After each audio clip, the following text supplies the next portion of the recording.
Hi guys, I will continue the discussion of what Mr. Aaron Galamgam had discussed earlier. I am still under module 1 part 3.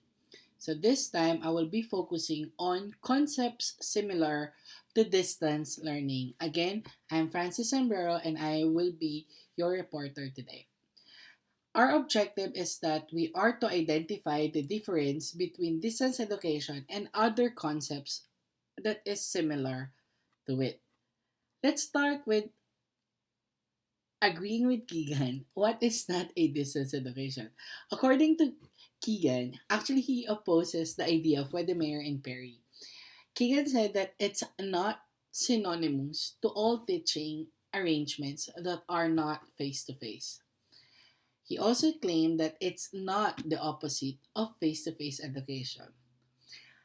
Initially, I fall into the trap of the idea that distance education is merely the separation of teachers and learners or anything that is happening online. I thought that's only distance education.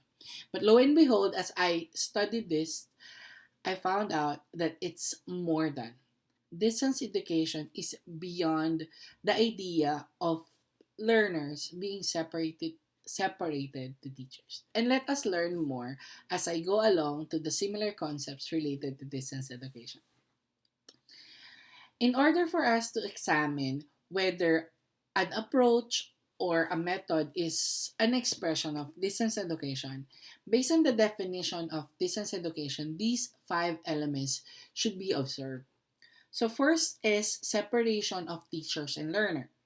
Second, the influence of educational organization. I want to emphasize this one because in my reflection later, the influence of an organizational educational organization is really an integral part of distance education. Okay? Third one is use of technical media. The fourth is provision of two-way communication. Okay? And the last one is separation of learning groups.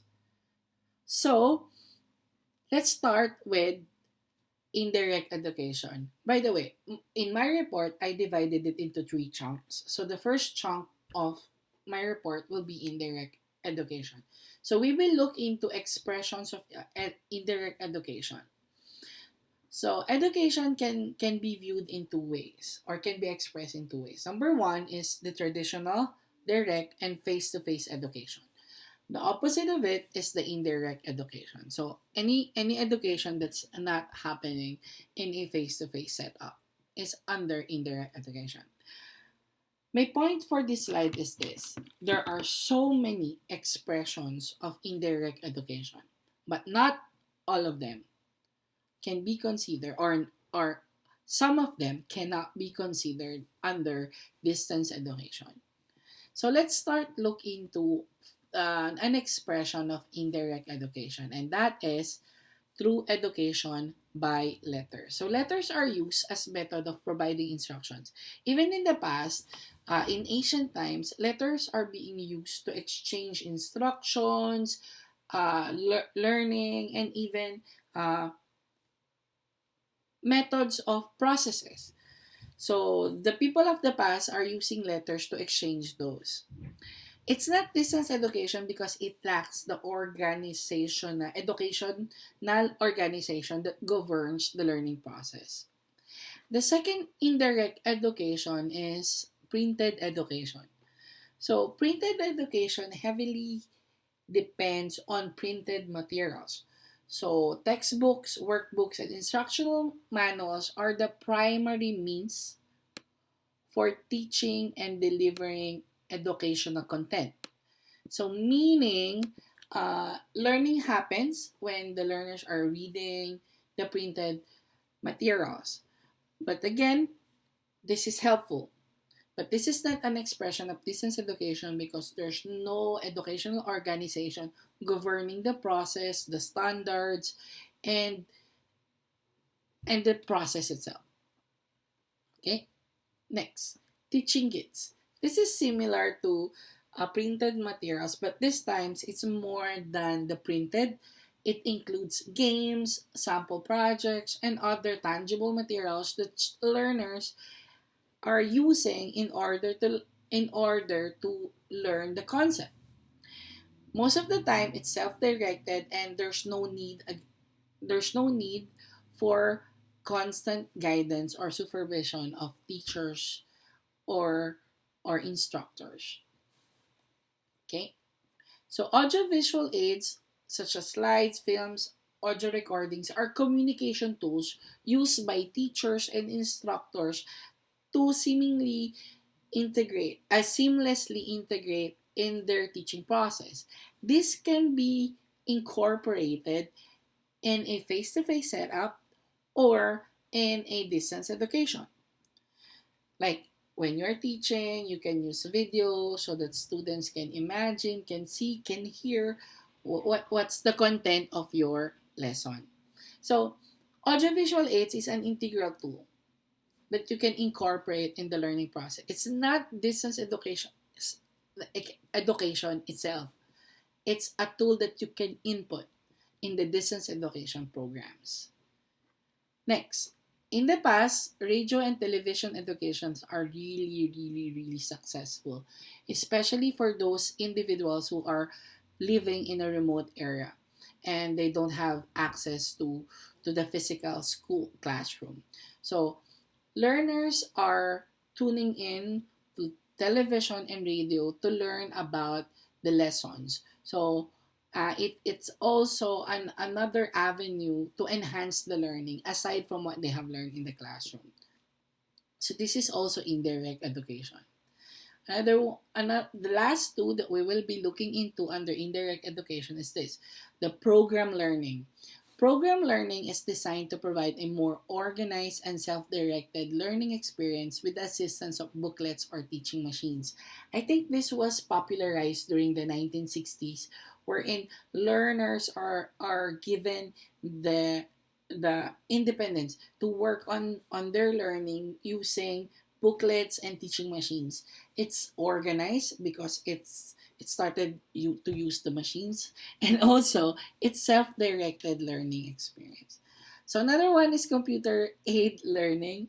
In here, it uses digital technology and computers to facilitate learning process. So the instructions are embedded in the use of the computer, and softwares are being made and installed in the computer so that learners are to use it. Uh, Encarta was my computer aid learning software when I was a kid, so I can still remember how Encarta, Cognito, something helps me explore more learning outside the classroom. So that's indirect education. So indirect education can be incorporated in and distance education. So the next chunk of my discussion focuses on education programs. So the first education program that we will be talking about that is similar to distance education is extension programs. This is created with the goal of reaching individuals who lack access to conventional education and still wanted to pursue learning beyond traditional classroom settings.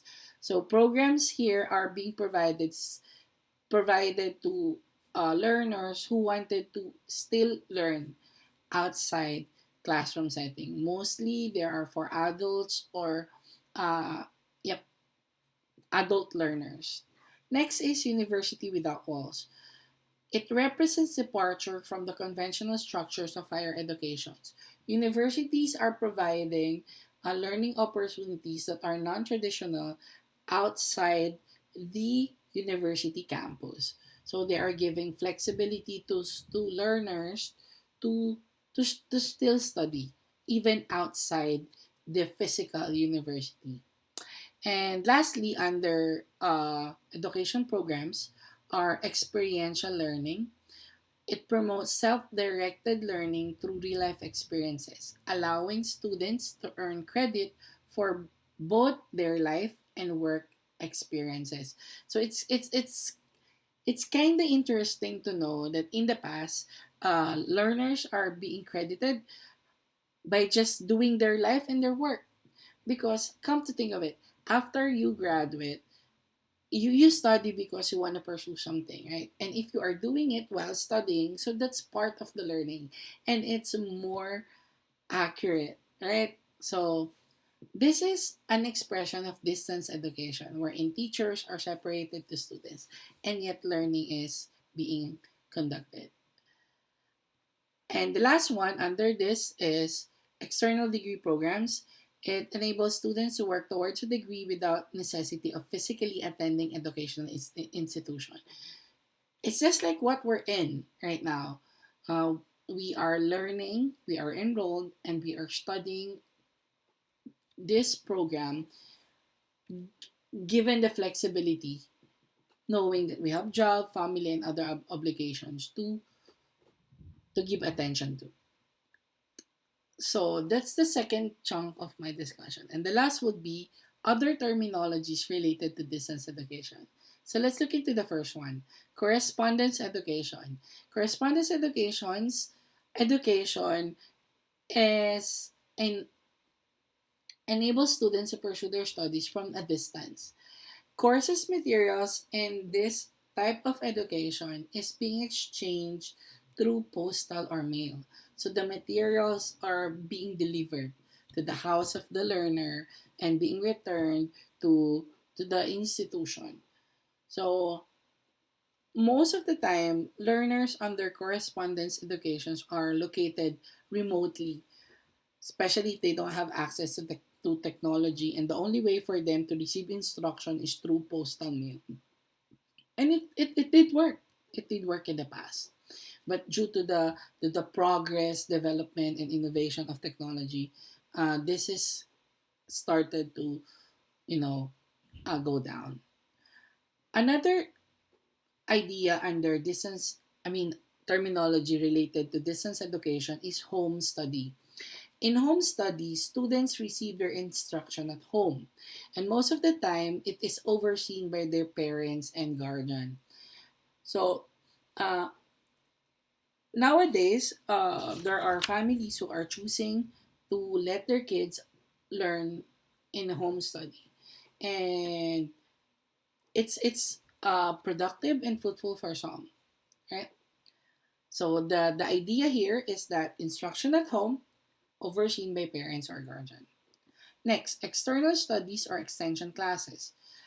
This refers to educational or training programs offered by an educational institution at a location beyond its main campus.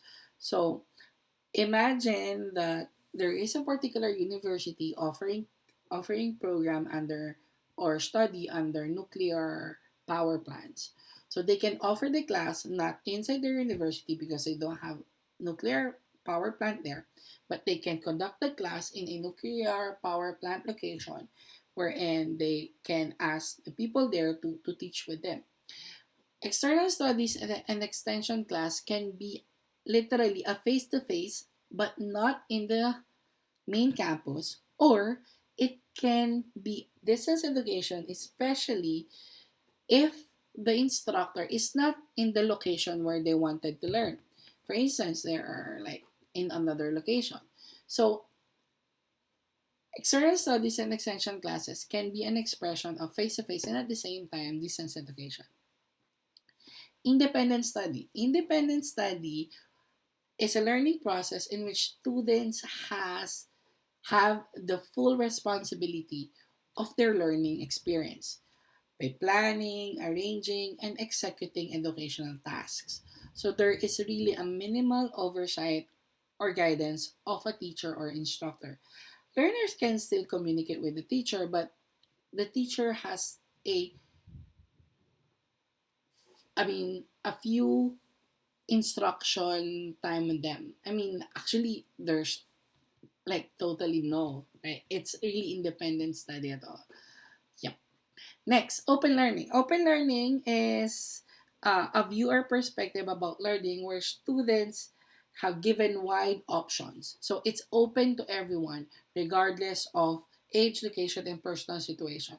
Learning is open to everyone. It's intended to cater or choices of students, granting them more authority over the timing, the location, and the method of their learning. So open learning, it's up to the learner how he or she wanted to learn. Next, flexible learning. Flexible learning is similar to open learning, but it is more limited one. It provides students with a broader range of options than traditional learning approaches, although not entirely unrestricted. For the reason that there are instances wherein if you're under flexible learning, you have the choice when, how, and the method of your learning, but when it comes to assessment, there is still a particular guide to follow. You may take the exam in a particular location where it is governed by the educational institution you are in. Next, online learning. This is a learning process wherein there is a huge use of internet and digital technology for the delivery of the educational content. So students are accessing the internet to gain or to access the educational resources.